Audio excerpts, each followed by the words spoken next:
lot of the time your younger ones feel like they know better than you. Why are you telling me what to do? But then I'm like, I'm telling you what to do because I know that you are going to mess things up. Hello, hello, hello, hello. If you're coming here, you're welcome to this channel. This is her daughter's archive.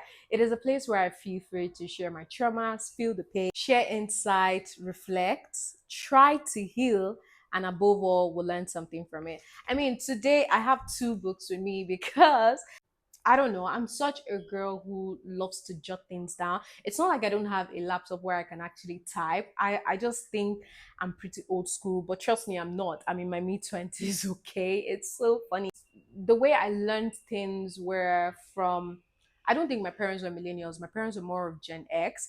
I learned things that way. I just like to write things down. I would consider it old school, but I feel like if I don't write it down, I might forget. So it's now a part of me to always write things down. So if you see me with my book, just know that I am prepared. I am ready to talk my heart out. I'm just ready to chat basically. And I hope I'm looking really pretty today because I have been in the, it has just been a whole lot. I'm not even gonna lie to you. I have been, I wouldn't say thinking, but I have been reflecting a lot. And it just made me realize how blessed and grateful I am for where I find myself today. If you know me, you know that I always clock in. I always clock in. There's this thing about me. I always like to show up to my timing, to show up to my shoot. I don't have excuse. I don't, even though I don't feel good, I want to show up. That is a commitment I have made with myself, that I show up. I just think about the long term goal. I think about the goals. I think about the results of my hard work, and that is what keeps me going. Today, I'm going to be talking about a very important topic, which is responsibilities of a doctor. If you're a first daughter, welcome. Please sit down. Let's talk about this, okay? Because for years, I will tell you the truth, I have been carrying a whole lot of burden, being the eldest child who currently has no parents. And as a matter of fact, I will talk about the advantages and also talk about the disadvantages. I mean, I am who I am today because life made me this way. There are things I couldn't do, there were things I couldn't imagine myself doing because I was the eldest child.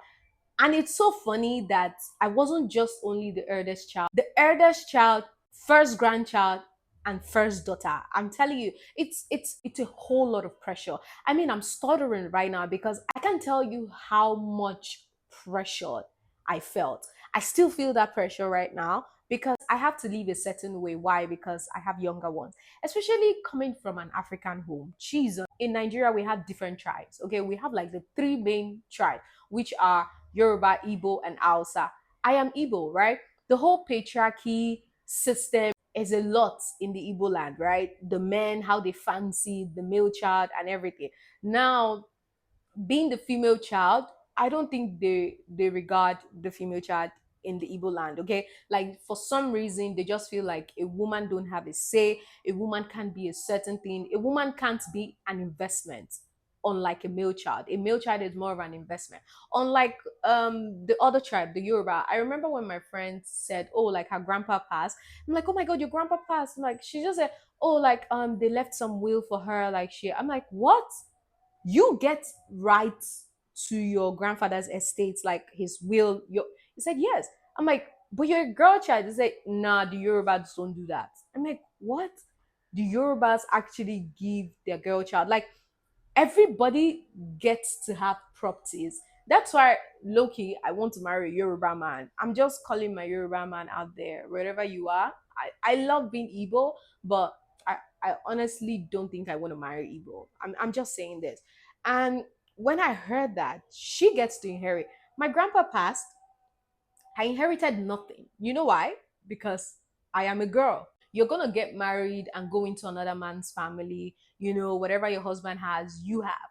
They don't rate the female child. And now imagine all of this happening, and you are now the first child in that same African home. We're not even just talking about being African, we're also talking about being Igbo. The stress, the pressure. And now you ask yourself, who actually puts this pressure on us? Who actually puts this burden on us? It's the parents, it's the mothers, it's the female, it's the women in our family, in our time. Because there were times I wanted to be a child, and I remember my mom would hit me so bad would beat me and hit me and slap me and punch me and everything. Why? Because I was only being a child and I've never really focused on my sister. And my sister was the so opposite of me. My sister was very problematic. She was always crying. And I, on the other hand, I just wanted to be a child. I wanted to play. But then they shifted the whole parenting on the eldest child.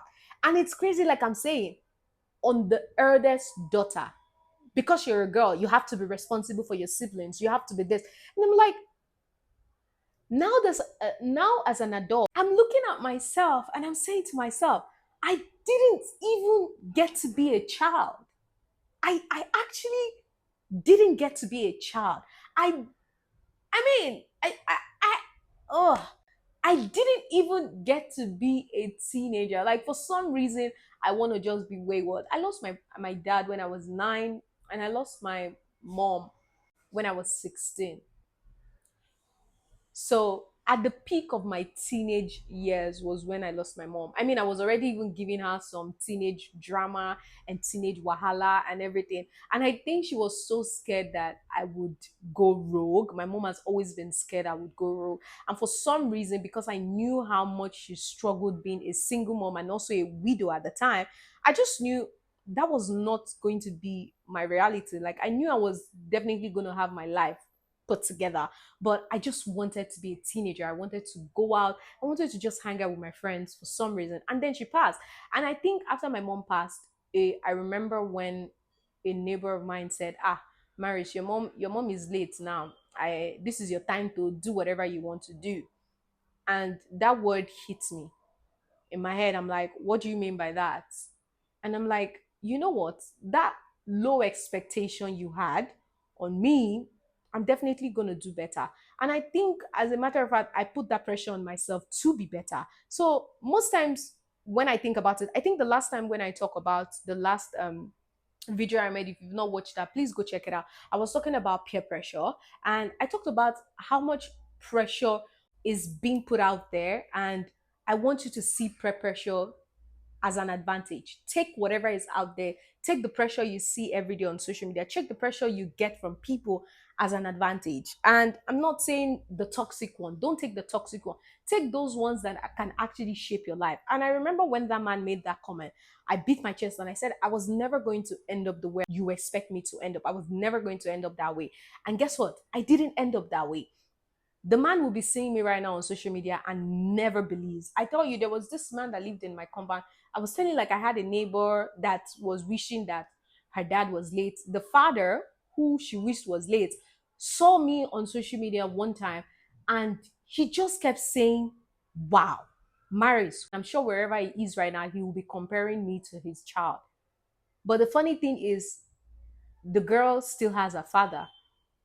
And I don't have parents. I don't have my father. I don't have my mother. None of that. But I am still well grounded to this very day. And also, it's the fact that I allowed myself to feel pressured, work on being pressured, and don't allow the pressure get to me in a negative way. Now, a lot of the time, people would say, "Oh, who put this pressure on us?" My mom did put a lot of pressure on me, being the child, being the first daughter, being. I was pressured. I would not even lie to you. I think I put the pressure a lot more on myself. I'm also going to talk about this from my own perspective because I'm a girl child who grew up without her parents at her teenage years. I didn't have, see, my life could have gone south. At 19, a man in his 30s was asking me to come marry him so he can marry me. And for some reason, one day I just saw him on social media and I looked at his life now and I'm like, is this what my life would have been if I had accepted just because I didn't have help? I didn't have people to look for me or to reach out for me. Or maybe I was desperate, too desperate to settle down and marry and be someone's wife. I'm telling you, at 19, I mean, that is teenage marriage. I'm not even going to lie to you, but I didn't agree to that. I feel like my life is a lot more than what it is today. And it was a lot more. Honestly, where I am today, I didn't even actually believe I would be here. But I am here today. I am here today. And I feel so blessed. Now, I would say the pressure they put on us is crazy. The pressure they put on me as a child, the pressure people expected from me was so crazy. I remember when I was living with one of my aunts at the time, and because I noticed she was not going to help me, she just wanted me to be her nanny, take care of her kids. Could you believe that I went to live with her? And she wanted me to come live with her because she got pregnant again and the husband was not going to be in the country. And she said, Marius, come live with me. And for some reason, I was thinking, oh my God, my auntie wants me to live with her. I was just excited. My auntie wants me to live with her, not knowing my auntie wants me to come take care of her because she was pregnant. My auntie took in, got pregnant, delivered the child, and I left. And I'm like, I can't believe I stayed with you for almost a year and you did nothing for me. No school, nothing. I just left high school then, and I was thinking, oh my God, my auntie was going to sponsor me to university or something. She didn't. She just wanted to use me. And she did, but I did not allow it. And guess what? The day I was ready to leave her house, she told me if I go back to the slums, that my life is, she literally used this word, that I was going to get pregnant and my life was going to be useless. She said that to me verbatim. I would not forget that word to this very day. And do you see the pressure I was telling you? Like, everybody around me expected my life to go south. Everybody expected my life to be useless. I'm telling you nothing but the truth because I didn't want to do things the traditional way. I didn't want to live with her. You know, there are some people who, because their parents are dead, or they will go live with a family member of theirs, and they will live with that family member for like years and everything. Oh, my auntie, she took care of me and everything. But I was with you. You did nothing. So why am I here? I mean, if I had stayed with her, trust me, I don't know what my life would have been right now. I literally said to myself, watch me, watch me. And guess what? This was in 2016. I left high school in 2015. This is 2016. This was 2016, 2016, 17 when I went to live with her. And she watches me now. She knows. She sees me. And she can't open her mouth to say how proud she is. She can't. Why? Because she was one of those people who expected my life to go south. And my life didn't go south. It went the opposite. And it's so funny to me that when people expect you to fail, you don't fail. I feel like they go back and eat their words. And that is how I think, to an extent, the pressure that is being put on us should be taken. And I'm saying this as a first child. See, I'm grown, I've had my own experiences. I'm telling you this as a first child who all her life has had negative people around her, who all her life has had people who never believed in her. I'm telling you this. So take those words. I mean, they're going to throw those words at you, but take those words and reshape your life. Let it be the one thing. I know this sounds very toxic, but let it be the one thing that keeps you going. It should keep you up at night. I'm telling you, there were times, ah, ah, I'm telling you, I'm so thankful for my life. And you know how I know that my life is still going to be so better than what it is today, is because of where I'm coming from.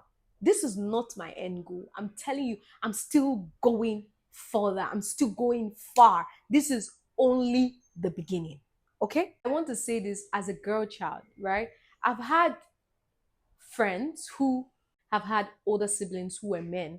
Men, especially boys, don't have the same pressure and responsibilities to a girl child. Okay? There are times that, if you're the first child of, like, your first male child, you don't have that same responsibility and pressure compared to a girl who is the first child. One of the things that got me so riled up as the first child is, why do I have to be so responsible for my siblings? See, I think it's one of the toughest job, being responsible for someone else. And then we don't talk about how hard it is enough that I am responsible for myself. Why do I have to be responsible for someone else? And 90% of the time, someone I don't even like, someone who has a mind of their own. Right now, my sister and I, we don't have an easygoing relationship. I'm just going to tell you the honest truth. If you have a relationship with your siblings? Good. I have a good relationship with my brother. I used to have a good relationship with my sister. But I think my sister doesn't want to be controlled, right? And you know how authoritative being an older child can be. Now, come here. Don't even deny that. I'm an older child, older first daughter. I am authoritative. I will not even come here and deny that. Very authoritative. And what my sister wanted was the opposite. My sister doesn't want to be controlled. My sister doesn't want someone to tell her what to do. And now, because you don't want to be controlled, I am not responsible for whatever shortcomings or whatever mess up you do. Why do I have to be? I mean, a lot of the time, your younger ones feel like they know better than you. They feel like, oh my God, why are you telling me what to do? But then I'm like, I'm telling you what to do because I know that you are going to mess things up.